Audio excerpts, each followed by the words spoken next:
Traveling with a baby doesn't have to be stressful. And in this video series, I'm going to share with you must-know tips on how to help you navigate and actually enjoy your trip without meltdowns. As a father who's traveled with his daughter to 32 countries in the first 3 years, we've done 75 flights, 6 island hopping escapades, 5 epic road trips, and 32 countries in 3 years across 4 continents. All with a baby in tow. And by the way, just 1 missed flight. I'm very proud of that.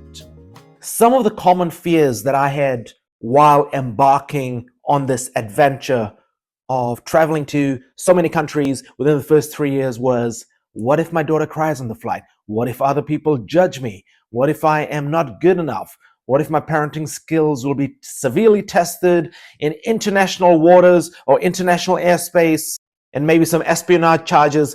I don't know. All of these fears surfaced up on how could I show up and do my best and not mess up.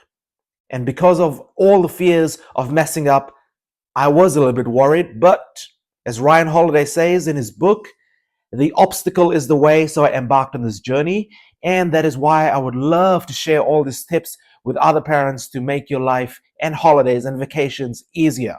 Because traveling with a baby is not complicated and it is not difficult, and I would love to share those tips with you in this video series, which is 4 parts, and you are in part 1 now.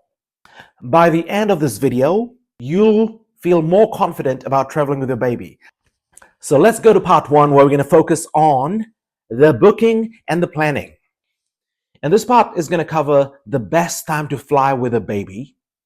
And also we're going to jump into how to choose the right airlines. There's so many options. Do we go low cost? Do we go to the high and fly airlines? What is the best options here?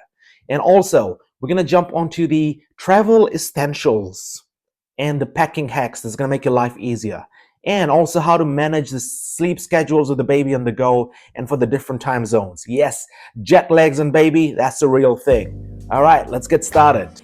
The best time to fly with a baby. Let's start with category 1. So you want to choose morning flights because babies are generally happier and more well rested in the morning. You want to avoid those late night red eye flights unless your baby is a deep sleeper. Then I strongly encourage you to take that step. You want to avoid peak travel times. This is the midweek flight. So it is easier to go on Tuesday and Wednesday because these days tend to be less crowded, making boarding and deplaning easier. Number 3, you want to align with the baby's sleep schedule. So if possible, book a flight that overlaps with nap time for a smoother journey.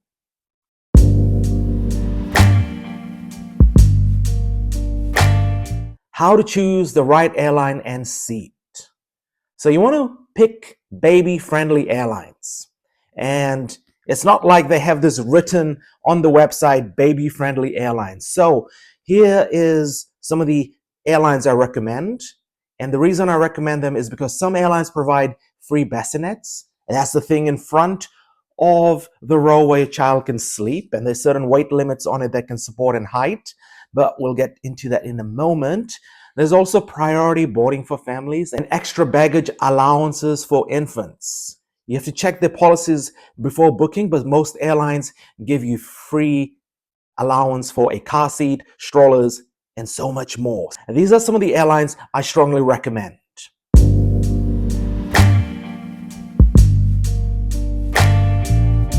And do check the airline policies before booking, because things change way too fast on this planet, especially for airlines.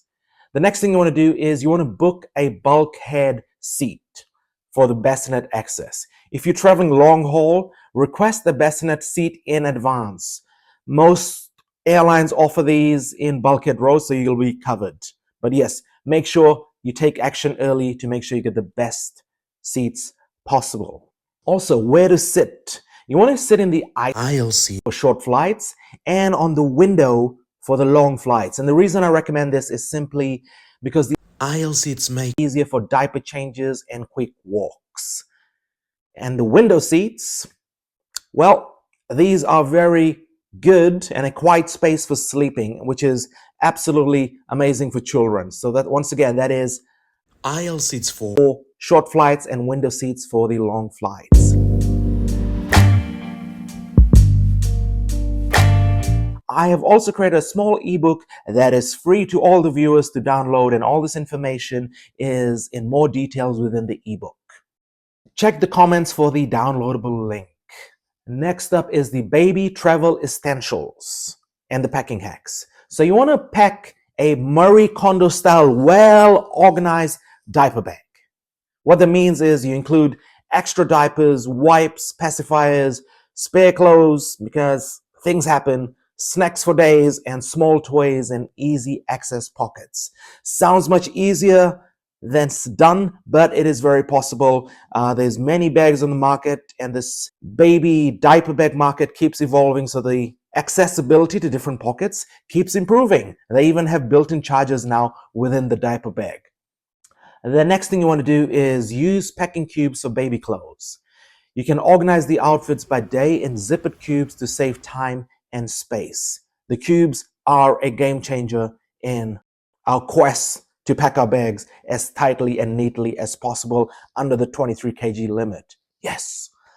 Bring a lightweight travel stroller and baby carrier. Yes, it's not a should I take this or take that? Bring both.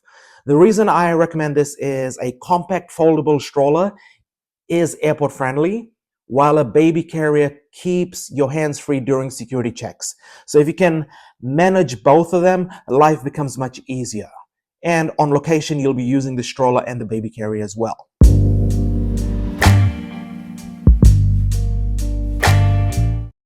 Next, how to manage the sleep schedule for different time zones while you are on the go. So I travel quite a lot from Europe to Australasia, and the time difference at most times was 12 hours. So you want to start adjusting a few days before departure. You want to shift the bedtime by 15 to 30 minutes per day to gradually transition to the new time zone. You also want to expose the baby to natural light. Sunlight helps reset the internal clock faster. So I recommend to take a short walk outside upon arrival. And if it's nighttime, wake up early and get out there and get some sunlight. And you want to stick to the bedtime routines. Even in a new environment, follow your usual sleep cues. The bath, the book reading, the singing, the bottle drinking, breastfeeding, whatever it is to help your baby settle easily. The less they feel foreign to the environment and the routines, the easier it's going to be for them to fall asleep and settle in, and it's going to make your life a lot easier as well.